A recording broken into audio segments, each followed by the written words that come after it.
Done. 0. 3 days in a row. Everything else moved. That one task didn't. And waiting for the right moment is the pattern. The task showed up. You opened it. The document. The page.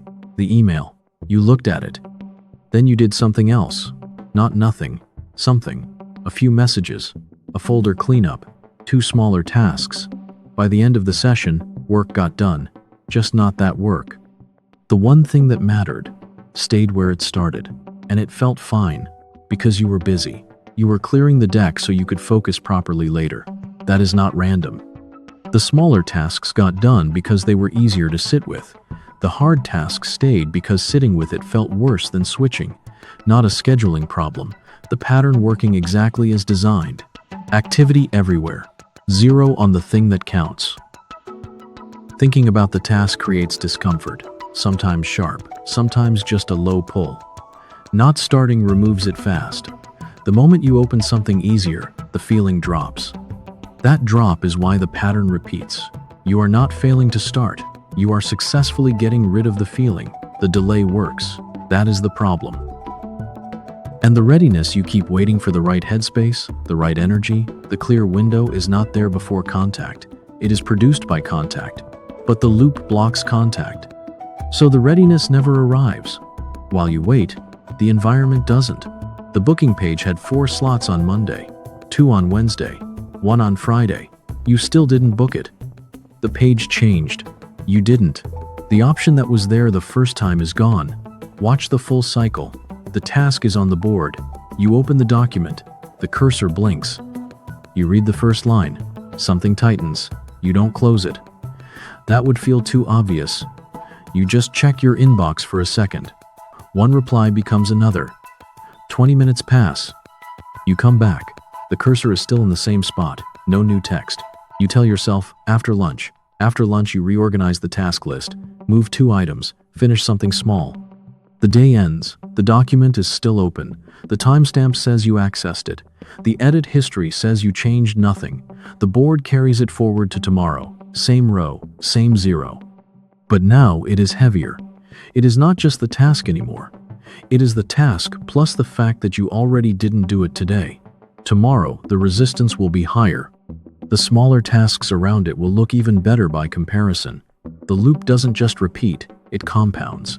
The email draft, opened 3 days ago, cursor blinking, no new text. You answered 6 other emails. This one stayed in drafts. The scheduling page, visited 4 times. Availability went from 3 to 1 to fully booked. No confirmation ever appeared. The window closed while you were getting ready. This is not a discipline failure. It is a relief loop. Every time you step back, the discomfort drops. That drop is the reward. That reward is why the loop repeats. You have been running a relief system. It has been working perfectly at everything except the thing that matters. The lock is simple. The readiness you are waiting for is produced by the contact you keep avoiding. The discomfort does not go away by waiting. It goes away by staying with the task long enough for it to settle on its own. But the loop pulls you out before that happens, so every return to the task feels just as bad, or worse. You are not unready. You are uncontacted. And every carry forward on that board proves it, not laziness. A relief system that has never been interrupted. The loop does not correct itself because the timing is rigged. The relief comes fast. The cost comes later. You do not feel the shrinking window when you switch tabs. You feel it a week later, when the slot is gone. By then it feels like bad timing. Knowing better does not fix it. You have started this task in your head dozens of times. Planned starts. Scheduled starts. But planning is easy to sit with. Scheduling is easy to sit with. They create their own small relief and replace contact without requiring it. The blank row on your tracker is not proof that you forgot. It is proof that every substitute for contact worked well enough to keep the loop running, and the task keeps growing, not because anyone added to it. Because every day it carries forward, it picks up another layer.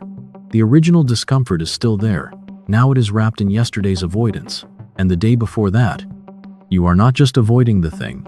You are avoiding the thing plus the history of not doing it.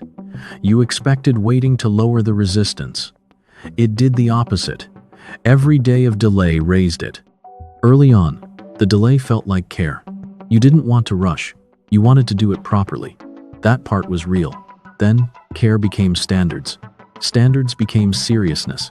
Seriousness became a reason to wait for conditions that matched the importance of the task. Now starting under imperfect conditions does not just feel uncomfortable, it feels beneath you. Your standards are real, your care is real, but the loop fused those qualities with not starting. Quality now requires waiting. Competence now means not rushing.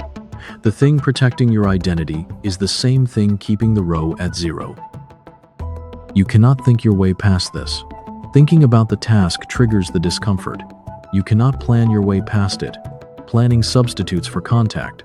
You cannot schedule your way past it. A calendar slot is intent, not contact. The only thing that interrupts a relief loop is staying with the task long enough for the discomfort to start dropping without escape.